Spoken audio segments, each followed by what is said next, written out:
Un tema importante que, que también es, los derechos humanos tienen temas diversificados, tienen mucha diversidad en los temas que se ven y se estudian y se analizan a profundidad en muchos aspectos y lugares e instituciones, también en las universidades. La interculturalidad es un tema que está muy apegado a los derechos humanos.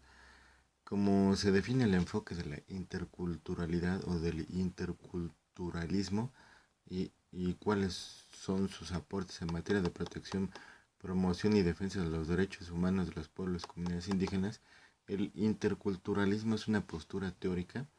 que considera el vínculo interactivo entre diferentes culturas. No solo acepta la diversidad cultural, sino que además asigna un lugar preponderante al diálogo e intercambio entre culturas y parte de reconocer que por la forma en que se relacionan económica, social y política, jurídica y culturalmente, así como por los valores que comparten por las prácticas y experiencias sociales e institucionales a partir de las cuales interactúan y se desarrollan, todo ello les favorece y complementa mutuamente.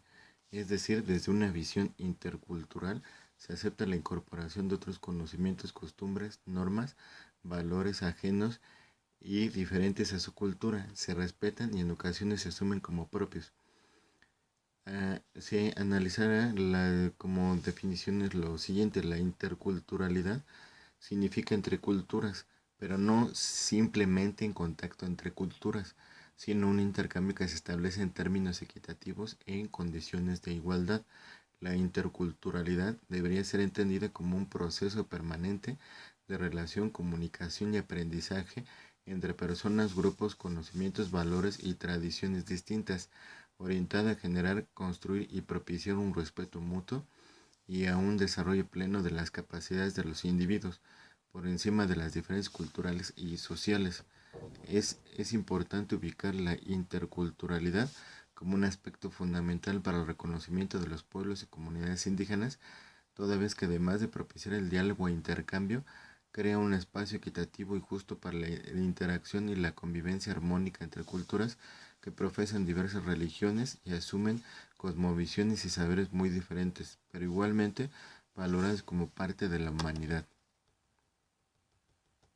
El concepto de interculturalidad, de acuerdo con Reina, en la autora Reina, en 2007 surgió a fines de los años 70 y se desarrolla tanto en Europa como en Latinoamérica, mientras que en el viejo continente la cuestión estaba relacionada con la progresiva llegada de migrantes. En Latinoamérica la interculturalidad ha estado asociada a la demanda por el reconocimiento cultural y político de los grupos indígenas y afrodescendientes de la región, así mientras la multiculturalidad alude a la existencia de una diversidad de grupos culturales en una sociedad determinada, la interculturalidad busca dar cuenta de la interacción o encuentro entre dos o más grupos culturales. En definitiva, la interculturalidad tiene su énfasis en el diálogo, la interacción y la relación o incluso de grupos que no comparten un mismo estado. Con base en el protocolo de actuación para quienes imparten justicia en casos que involucren derechos de personas, comunidades y pueblos indígenas, la interculturalidad debe ser entendida como el diálogo respetuoso entre culturas y deberá ser el principio básico de relación entre los funcionarios del Estado y las personas indígenas. Para, el- para la CNDH, el diálogo intercultural implica la observancia del principio de igualdad y no discriminación, reconocer las especificidades de los pueblos y comunidades indígenas, así como evitar reproducir patrones de desarrollo de los pueblos indígenas, conducirse con buena fe, respetar su cultura, legalidad, identidad y tradición oral, respetar sus condiciones, exigencias, formas de decidir y plantear sus argumentos para una mejor vida de los pueblos indígenas. Es en este sentido que las instituciones públicas defensoras de derechos humanos les concierne visibilizar los efectos de la utilización de un enfoque intercultural, porque cuando se trata de reconocer derechos a personas integrantes de pueblos y comunidades indígenas, de visibilizar las situaciones de discriminación que les afectan y que han estado sustentadas por expresiones racistas, clasistas y en algunos casos misóginas y sexistas, bueno, no sexistas, generacionalistas, avaladas por marcos teóricos que se concretan en prácticas institucionales y que trascienden los discursos puesto que afectan la vida de esos colectivos. Es necesario contar con categorías sociales y herramientas teórico-metodológicas que permitan identificar esas situaciones de desigualdad, inequidad e injusticia social que les impiden acceder en igualdad de oportunidades y condiciones a los satisfactores básicos, todo ello en aras de poder transformar tales situaciones de vulnerabilidad y erradicar aquellos procesos de victimización que les impiden gozar de sus derechos, dotar a las personas integrantes de las comunidades y los pueblos indígenas de fundamentos jurídicos que les permiten convertirse en personas actoras sociales y políticas que tengan como eje central la vida digna, digna humana. La, la cultura es algo complejo de definir porque implica un conjunto de experiencias, creencias, valores, instituciones, tradiciones, costumbres y relatos que son productos de la interacción humana, transferidos de una generación a otra a través de la lengua, las costumbres, las prácticas sociales, los códigos, comportamientos, las normas y todas las formas de vivir, pensar, así como sentir la vida de los individuos que integran una determinada sociedad. Según la UNESCO, es el conjunto de los rasgos distintivos espirituales, materiales, intelectuales y afectivos que caracterizan una sociedad o un grupo social que engloba además de las artes y las letras, los modos de vida, los derechos fundamentales del ser humano, los sistemas de valores, las tradiciones y las creencias.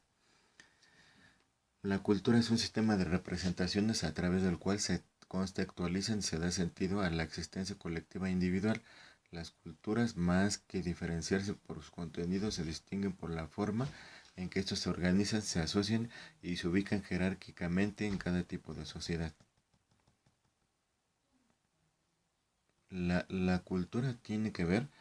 con aspectos que en ocasiones suelen ser difíciles de cambiar, estructuras, valores y creencias, lo que comúnmente se considera como un trío que conforma el corazón de cada cultura. Por eso se dice que toda cultura sirve para cultivar el alma y la mente. A través de ella los seres humanos hemos aprendido a relacionarnos, a expresar nuestras ideas y pensamientos, y es una forma de relación e identidad fundamental para vivir y convivir en comunidad. En este sentido, la cultura es el sustento de los pueblos, sobre todo porque describe las realidades y la historia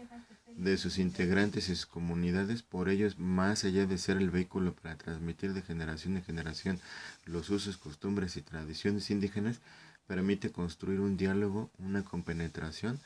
entre seres diversos y diferentes, con recursos materiales y humanos que aportan conscientemente para la coexistencia digna de los grupos indígenas y no indígenas de cada contexto histórico y social de la colectividad. Una perspectiva intercultural contribuye a desarrollar capacidades compartidas entre los miembros de un grupo, a generar autoestima a las personas al interior de sus comunidades, enseñan a adquirir habilidades para comunicarse y sobre todo a convivir a través del diálogo al interior y exterior de los pueblos originarios. El eje transversal de este tipo de convivencia se vuelve el respeto y la comprensión al aceptar la diversidad de culturas, aporta para la igualdad de oportunidades entre diferentes grupos pertenecientes a diversas culturas nacionales y de otros países, reconoce la ciudadanía y la posibilidad de acceder a los derechos y realizar los deberes en igualdad de condiciones. Pretende comprender las dificultades que enfrentan las demás personas en su interacción social. La interculturalidad propone el respeto a la diferencia y a la diversidad de formas de expresión y convivencia. Se acepta a las otras personas conscientemente, se despliegan comportamientos solidarios, elimina el maltrato y la discriminación de las instancias gubernamentales hacia integrantes de los pueblos y comunidades indígenas. Solidariza a las personas, crea redes de apoyo, en fin, posibilita la prevención y erradicación de las violaciones a derechos humanos cometidas por personas servidoras públicas en el ejercicio de sus funciones. Es usual escuchar que las personas indígenas son grupos vulnerables. A lo largo de muchos años, este término tiene una connotación ideológica. Ha sido utilizado para caracterizar a grupos en desventaja social. Se ha incorporado a proyectos sociales y en políticas públicas de corte conservador. Ha reforzado ideológicamente la desigualdad social y la inequidad, toda vez que ha servido para excluir y marginar del desarrollo social y humano pleno a una gran parte de la humanidad, aquella que no posee recursos económicos, propiedades, bienes, o que carece de educación, trabajo, satisfactores básicos de alimentación, salud y vivienda, entre otros. Por lo tanto, ha ocultado las raíces discriminatorias que le dieron origen. Debe de quedar claro que las personas pertenecientes a una etnia no constituyen un grupo vulnerable porque hayan nacido con esa condición, sino porque las estructuras sociales y económicas, entre otras, determinan las condiciones de desventaja en, en las, en las que viven. Por lo cual no es lo mismo señalar que los integrantes de los pueblos y comunidades indígenas forman parte de los grupos en situación de vulnerabilidad, es decir, que sea un grupo vulnerable.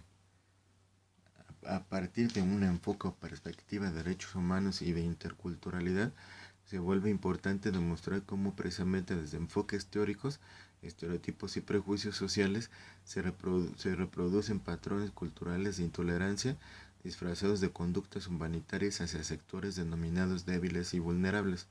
considerando por ello que están necesitados de cuidado, son incapaces, su cultura es atrasada, son salvajes o no cuentan con recursos económicos y por ello no pueden tomar decisiones por sí mismos ni ser titulares de derechos humanos. Excelente tema que hay que checar. Este, Sobre todo también no sé, recomiendo también ampliamente que también los principios básicos de una este inicio de una protección de los derechos humanos de pueblos indígenas, estudiar el artículo 2 constitucional y otras leyes o leyes secundarias o reglamentos. Gracias y muy buenas noches. Hasta luego.